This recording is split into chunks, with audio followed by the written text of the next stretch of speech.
12:04, so we'll go ahead and get started. I'll just let people in as they join. Welcome, everybody. Thank you for attending Family Peers for Hope's Family First Wednesday. My name is Beth Ayers. I'm the Executive Director.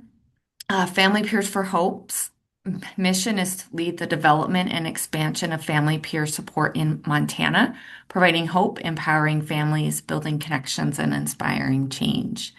Before we get into our presentation, I want to remind everybody that we are beginning our Family Peer Support 101 training. It is the only state-approved training for certified family peer support specialists. Our first training is going to begin Tuesday, January 13th. It's a 2-week hybrid model. I do still have a couple spots available for that. I put the close date as yesterday, Tuesday, but I would be willing to put a couple more people in that slot. The in-person is here in the Billings area. And then our second training is going to be February 24th. It's going to begin. Again, it's the hybrid, and the in-person is going to be in Helena. And so there's for more info on that, if you want to visit our website, familypeersforhope.org. It'll give you kind of all the specifics on the hybrid model, what that looks like. We do have some scholarships available for the cost of training for mostly the central counties in Montana and the north, I don't know, western counties. So, yeah, if you're interested in scholarships, let me know. Alrighty, well, without any further ado, I want to introduce Mandy Clark. She works for Early Childhood Intervention here in the Billings area. We know them as ECI. They are a service designed to meet the needs of families with young children who are experiencing developmental delays or who have disabilities. They serve families whose children are under the age of 3. Their mission reflects research that shows participation in family-centered early intervention can have major impact on the development of children. And so she's going to talk to us about all things ECI and Part C. So I would like to introduce Mandy Clark. Thank you. Thank you so much. Thanks for having me. Just so I know my audience a little bit, how many people have had Part C services in their life for their child or, okay. All right, so I kind of know. I did put together a little slideshow to talk about Part C in general. I narrow it down to just ECI, but please, if you have any questions, conversation is best for me, so ask away at any time, and we want to get you all the information that you need and want. So I think I can go ahead and share my screen. Okay. Yep, you should be good.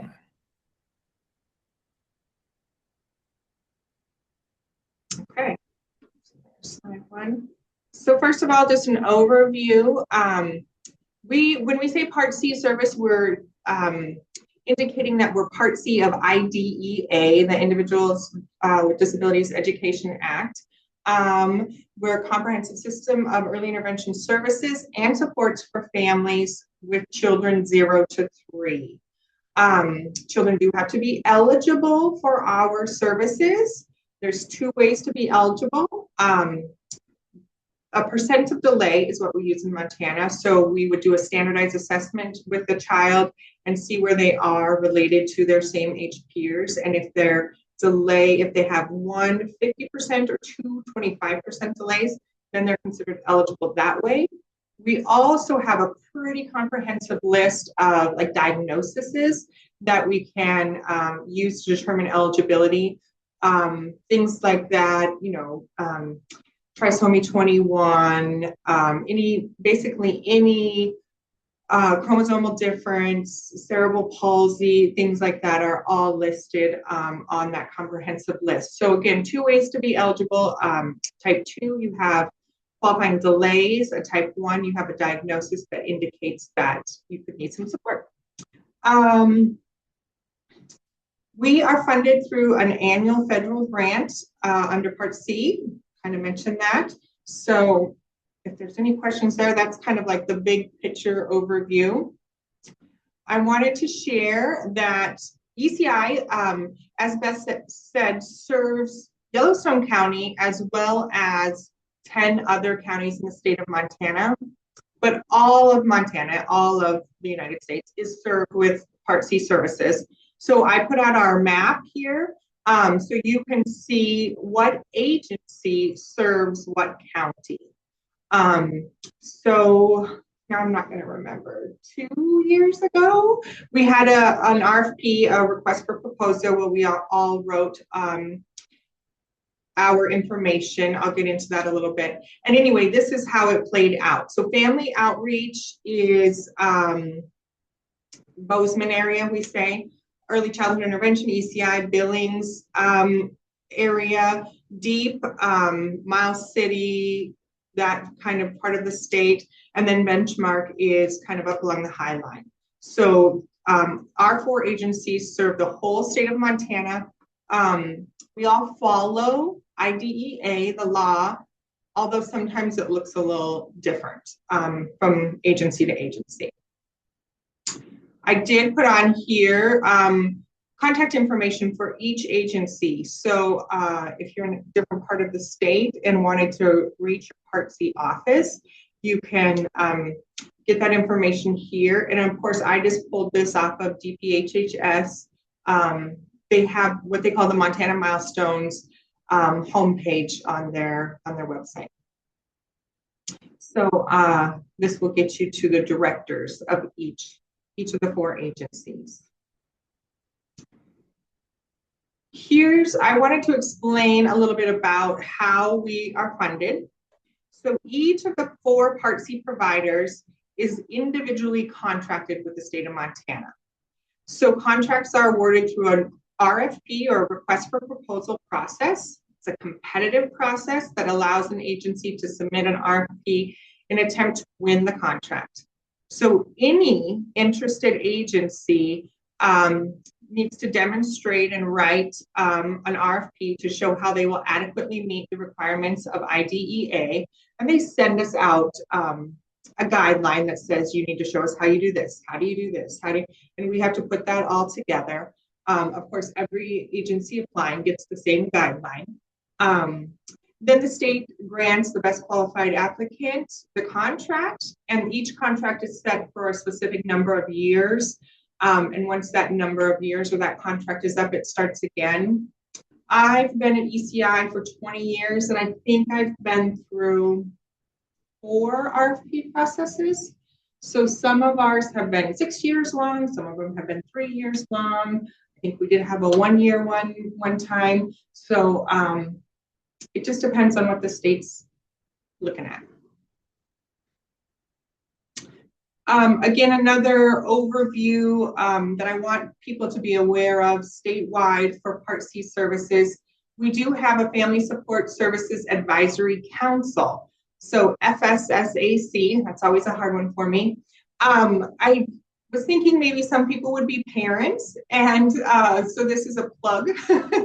We are always looking for parents to help guide our services, and that is done through the FSSAC Council. There are currently 3 openings on that council.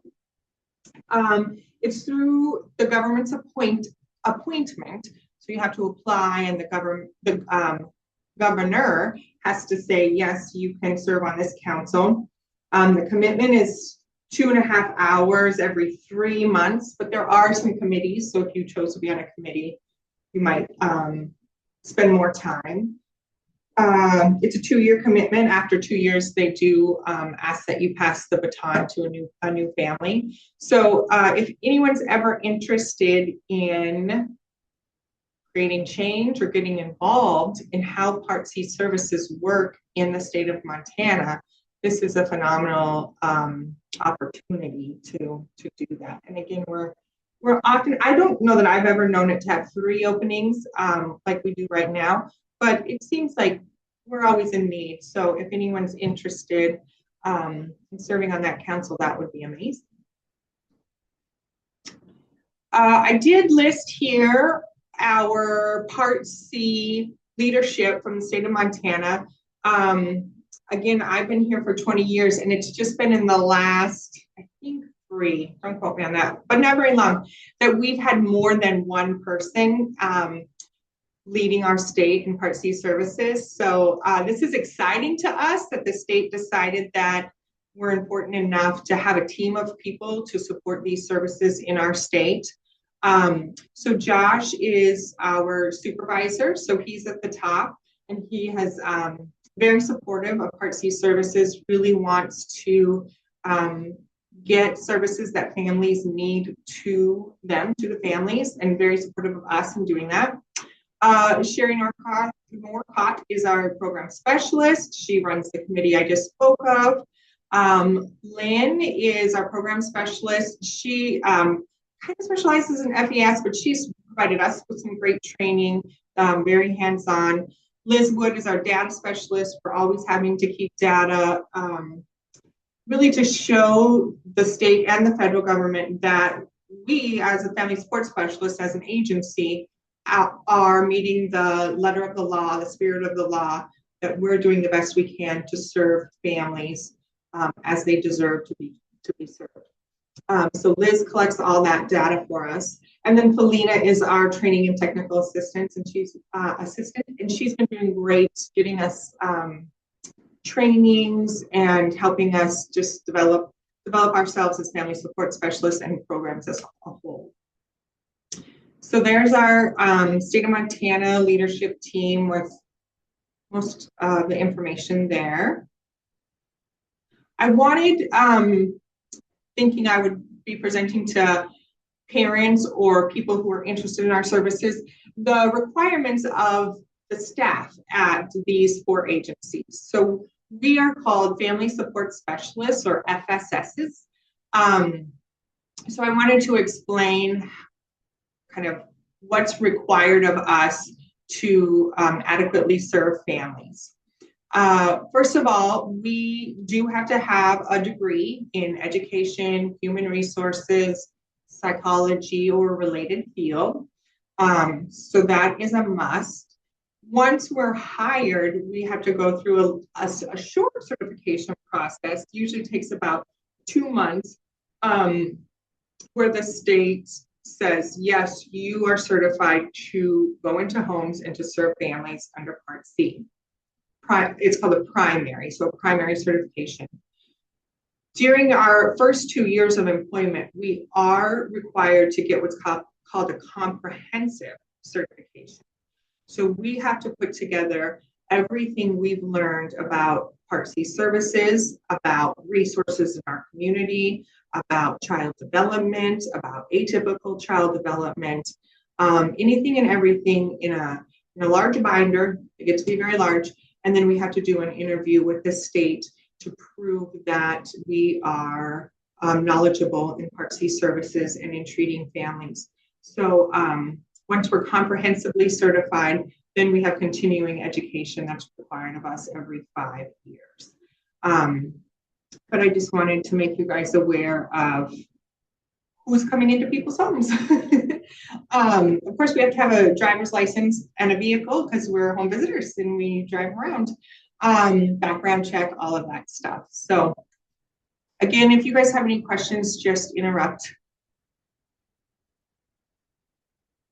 Here I went through more in depth about the 2 levels of certification, mostly comprehensive here. What's required of us? See if I missed anything here. Do have to have letters of recommendation in the binder I spoke of before we do an interview with the state. We have to have letters of recommendations from families that we've served in those first 2 years of employment. And then I was going to see if I didn't put in the hours. we have so many hours of continuing education we do every 5 years. We have to send that into the state and they have to verify it. And we'll continue our comprehensive certification through our employment. A key difference that a lot of people have questions about, and it's backwards. So we who serve babies or newborns to 3-year-old kids are Part C services. And then the services that serve the older kids are Part B services. So they got them flipped around there. But this is a nice little graph that shows, Part C serves birth to age 2. Part B is 3 to 21. So think public schools, public education. We're focused on IDEA, where Part B is the free and appropriate public education. So we're under 2 different laws, not the same one. You'll see that our guiding document, the plan that we write with families is called an Individualized Family Service Plan, or an IFSP, but it is the same essentially as an individualized education plan, which more people are familiar with, an IEP. And then, so they are both legally binding documents. They hold us, family support specialists, and the agency accountable to provide the services that are legally mandated that families receive, just like an IEP mandates that children get what they need or kids get what they need in the public school system. So those are equal documents, I guess. Our setting is, Part C setting is a natural environment. So we work hard to go into homes, daycares, places that children spend time with other people in their community, world, and environment. So we try to steer clear of clinic settings, stuff like that. Of course, when you're in Part B, least restrictive environment is the law. So, but it is in a school setting. Even at 3, that's something that even parents sometimes have a hard time wrapping their head around. Like, you want me to send my 3-year-old to school on a bus? It is possible. So Part B does start at 3 years old. If your child has qualifying delays for Part B services, very similar to the delays necessary for our services, except, well, they have other health impairment. Our comprehensive list of diagnoses that I mentioned that can make a child eligible for our services, Part B has the same kind of system, other health impairment. It's not as comprehensive. They have to prove that the child's diagnosis prevents them from receiving their education in some way. So that's a little different. Anyway, our focus is always family-centered. We have been trained not to work one-on-one with the child, but we work with a parent or the caregiver, child care provider, whoever the child has the relationship with. We know that the child's going to learn better from them than from us. So we center our interventions on a family's daily routines, whatever that includes, and kind of insert into that, where, of course, with Part B services, they're going to school instead of being at home. So it looks a little bit different. In our case, in Part C, DPHHS is in charge of making sure that we meet IDEA. And obviously, the Office of Public Instruction in the local school district is in charge of Part B services. So I thought that was a nice breakdown to show how different we are and to remind people that Part B services can start at 3 if that's something families are interested in. And I always tell families, I use the words like, I'm legally obligated to make families aware of Part B services. So even children that we know aren't going to need any sort of special education, I'm still required to make families aware of that, and families still have the choice to say, well, it might not look like it, but I would like to have my child assessed. And then I make a referral and get their child assessed. Sometimes we do it because we want a nice baseline of where that child's at, and the assessment is very thorough and stuff like that. So that's just good information to have. And again, even in rural Montana, there is special education preschool for 3-year-olds. So sometimes when, there's one kid that needs it, it looks different than here in Billings, where there's a whole school full of kids in Part B services at 3. But all the counties in the state have a way to provide services to that 3-year-old student. So know that that's available too. I go over this a couple of times just because it's a question I get asked a lot. So, and it's kind of hard to understand, I think. So Part C is 58% funded by the state, 42% by the feds. And I already went over this. ECI works on a contract that may be renewed by DPHHS annually. We always find out about that June 30th. Let's see. So yeah, you can see on June 30th, 2029 is when they'll call for another one for us here. And again, any agency in the state who thinks that they would like to provide Part C services can write for that RFP, and then hopefully the most qualified agency will be granted it. So that's kind of covering Part C statewide. Is there any questions? Did I miss anything? I just have a quick one. For families that are not going to put their 3-year-old in school, what services do they have from the time they age out of Part C until they go to, let's say, kindergarten? Okay, this is a great question. I'm glad you asked, because I'm also legally obligated to make sure that parents know about this too. And really, unfortunately, in the state of Montana, we have a big gap right there. So when children turn 3, if they're not eligible for Part B services with a delay or other health impairment, the only other free or low-cost preschool available is Head Start. Head Start's income guidelines are extremely low. So any parents that make, or family that make above those guidelines, then they're looking at a preschool tuition of $250 to $300 plus a month to send their child to preschool. So that is a huge gap in the state of Montana, as far as I'm concerned, as far as education for our little ones. If we could find a way to fill that gap, I would love to be on that committee.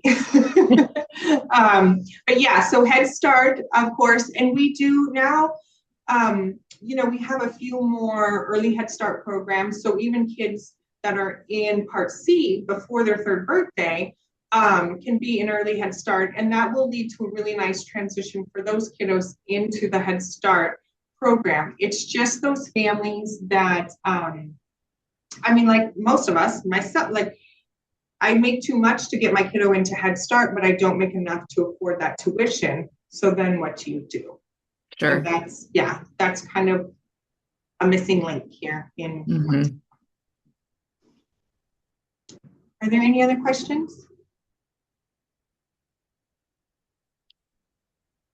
Okay. So from here, I just kind of narrowed it down, ECI. So here's our logo, our staff. You can get to our website, just Early Childhood Intervention Billings, Montana, or we are also affiliated with Billings Public Schools. So you can go to their website and get to our website as well.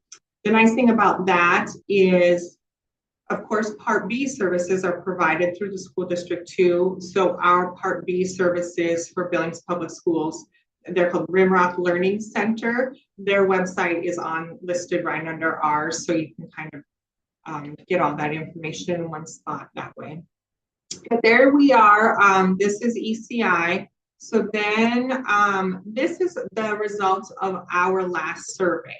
So every year, again, as a way to show that we are adequately meeting families' needs, we hand out a survey to our families, like whenever you go to the doctor or get your car repaired, or everyone gets a survey. So we do the same thing. So here you can see how many families received one and how many families responded and their percentage rate. But what we're most proud of is down here that 98% of families report that the services have helped the family know their rights. That's a big thing for us in Part C. We really are here to do the best by families. I know that in Part B, things get a little different with funding and public schools and stuff like that. But we work very hard to make sure that our parents know or families know all of their rights and everything that is afforded to them through the law. So 99% of our families report that services has helped their family effectively communicate their children's needs. I think the questions are on the next page, so we can look at that too. But being able to talk to the doctor about it, being able to talk to the preschool teacher about it, those sorts of things. 97% of families report that the services have helped the family and their children to develop and learn. And that's, of course, our number one, well, not our number one, but that's what we enjoy the most in our jobs is working directly with parents and children. So here you can get an idea of the questions we asked to get those percentages that we just went over and where we are. A lot of information, but they're there for you if you want them. I won't read through them all. We just put together some stats that we kind of update every year to explain what we do and whatnot. But last year, 24-25, we served, or excuse me, 486 families were referred. I think I have a slide in here about where our referrals come from. Most of our referrals come from pediatricians. But anybody can refer, families can self-refer. Oftentimes, moms or dads, grandmas will call up and self-refer, and that's fabulous. Daycare providers, anyone can refer a family as long as the family knows and is willing. Our services are voluntary. They can't be mandated by anyone but the family themselves. We served 749 families. And the average age at referral was 15 months. We like to keep track of that. Of course, the idea of Part C services, if you want to talk dollars, is for us to prevent special education, the need for special education down the road. So we know from research that for every dollar we spend here in Part C services, we're saving $7 in Part B services or adult services. So we keep track of how long we keep kids in services, how many kids we refer to Part B, how many are eligible, that sort of thing. Again, to make sure that we're earning our keep in the state and providing the services that need to be provided to make the best, that we get the best bang for our buck.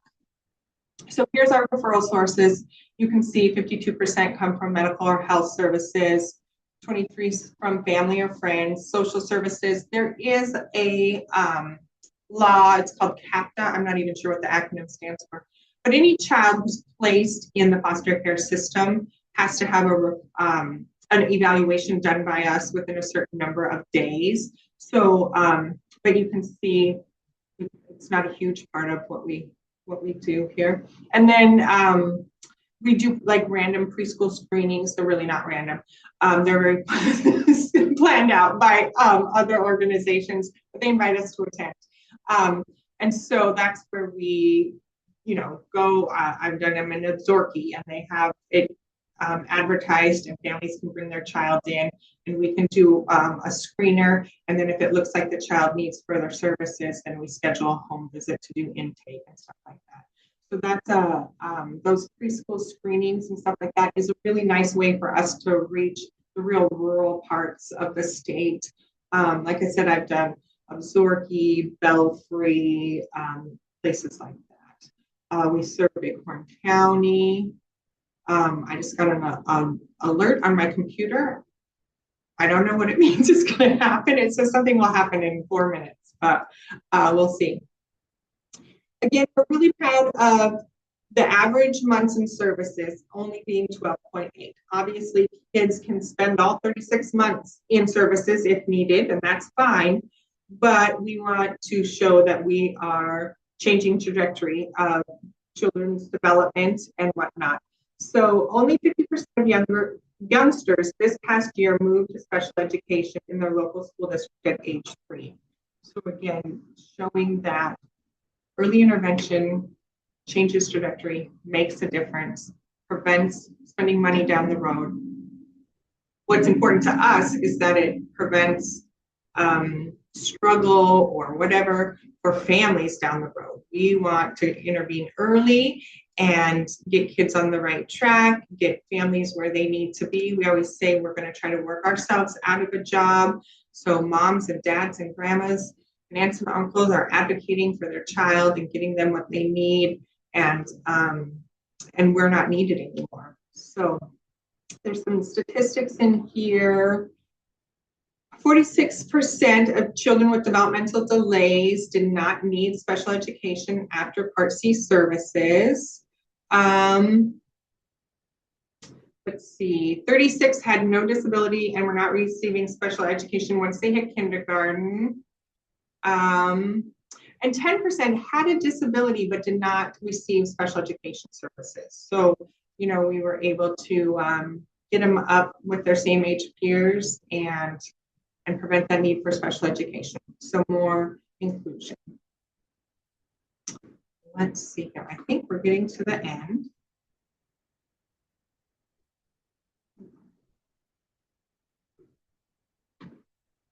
Here we go. Oh, I wanted to talk about what a visit looks like. So know that the first person that comes out to your house will be what we call an intake coordinator. So those are people who are specifically trained in our standardized assessments. We're all trained in them, but this is what they do day in and day out. So they come in and do the standardized assessment and see if there's those qualifying delays. If there's no qualifying delays, but there is a diagnosis, then they can do the type 1 and put eligibility in place that way. But your first visit's going to be a lot of answering questions and getting all the information to the intake coordinator. They'll score the assessment. Once the assessment is complete, if we find out your child has qualifying delays, we're still going to say, do you want services? Again, these are voluntary services. You can say yes or no to them at any time in the process. So never are you signing up for life or anything like that. We do, like right now, we have a lot of families that are saying, we don't want home visits. We want your services, but we don't want home visits. So I do a lot of meeting at daycares. We do now have 2 little family areas in our office, so families can come to us.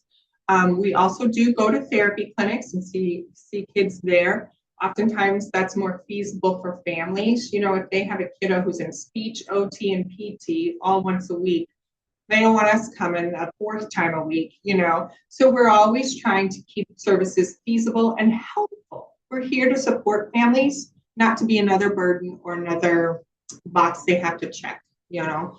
So that's very flexible, very parent driven. But on your next visits, after you write the IFSP, and keep in mind, parents, families, caregivers, they are not only equal partners in writing the IFSP, they're in charge. I always say they're driving the bus. They're my director when I'm in their home. They're telling me what they need from my services, what they want on the IFSP. And we have training in specific interview techniques and stuff to kind of elicit, like, what would make your day so much easier if you could do this or your child could do this. So we have some ways, but parents and families are driving the bus for these services. So you guys, they help, or parents and families write the IFSP with the family support specialist. And then once that's written, the family support specialist will join the family and the child in what they're doing in their daily activity If the family has asked for strategies, we teach strategies. If they've asked us just to brainstorm what to do during this diaper change, we'll brainstorm what to do. But we just try to implement helpful ways to get through the day or to meet a new skill or to overcome a sleeping obstacle or whatever it may be. But so yeah, we help practice new ways. So I was just at a PT appointment with a family in a home, and the PT said, "Okay, Dad, do you want to try to put your hands here and hold them up, and help your little guy learn to sit?" So the PT taught the dad how to do it, and then gave him an opportunity to practice it while she was there, so we could answer any questions.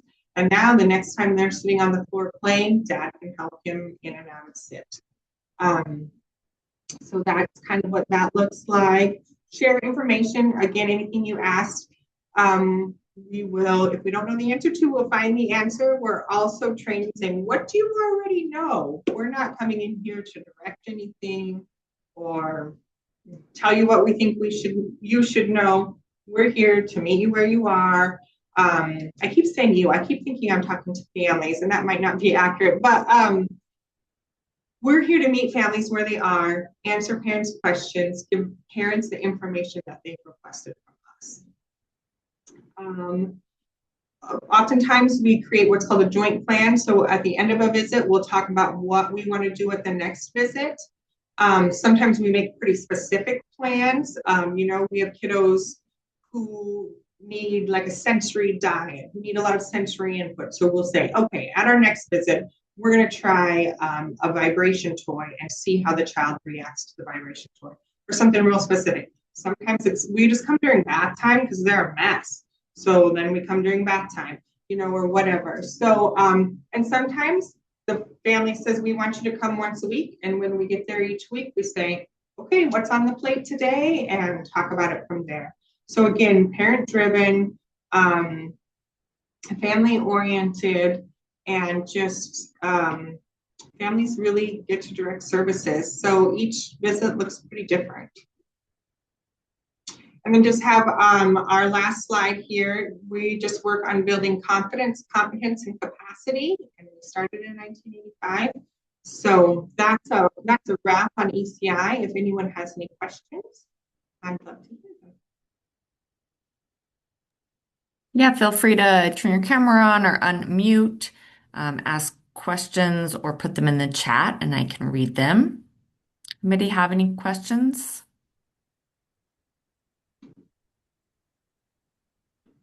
Lindsay says, thank you. Of course, thank you.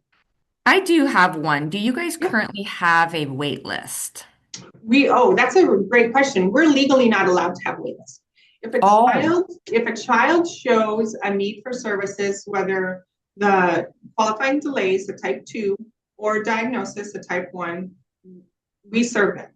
There's no wait list in Part C. Mm-hmm. Nice.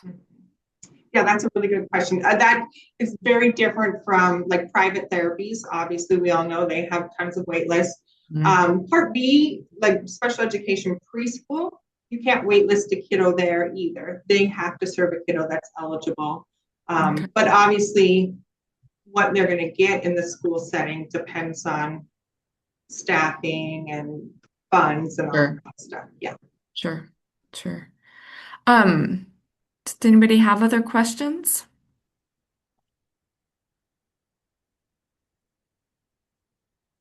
I have another one. Okay. Wendy says, thanks for sharing.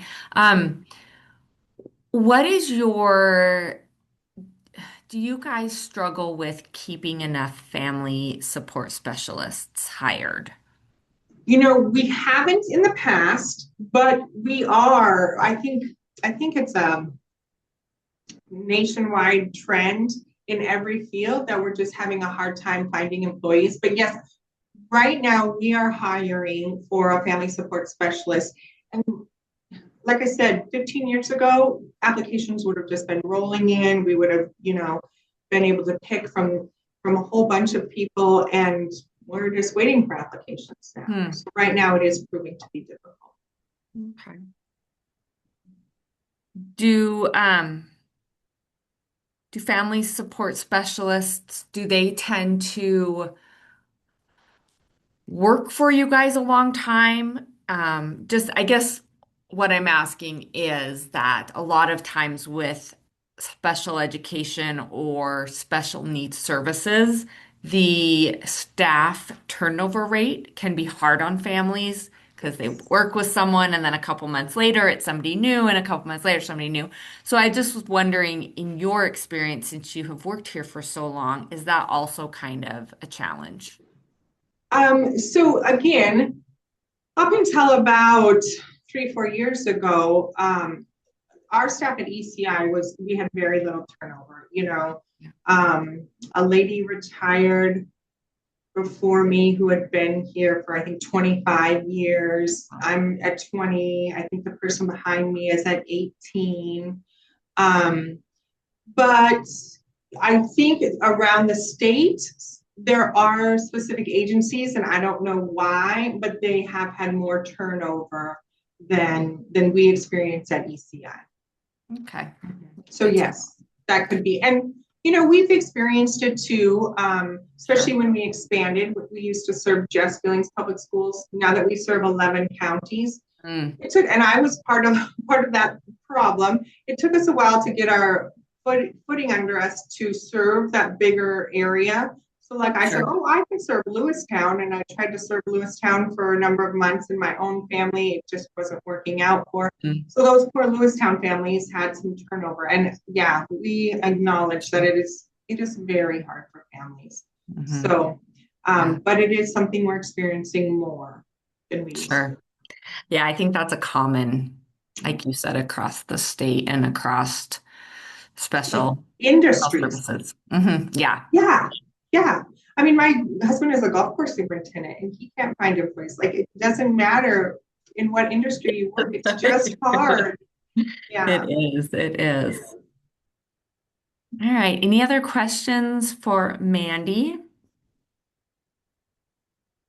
All right. Well, Mandy, thank you so much. Yes. Thank you for a great presentation. Lots of helpful information. I took lots of good notes. Really excited anytime I hear of services that put the families first, that are family driven, and that really comes across. I think you can tell that the work that you guys do, yeah, is very impactful and very family driven. So thank you. Yes, that's our passion, families and children. Good. Thank you. Well, great. Well, we will see everybody next month for February's Family First Wednesday. We're going to have the topic is going to be traces. It is a trauma caregiver screening that is being piloted, and so that's going to be exciting to hear from them. Again, thank you, Mandy. Thank you about sharing Part C, ECI. We appreciate you being here. Thank you so much. I appreciate you guys. All right. Thanks, guys. See you Take later. care. Bye.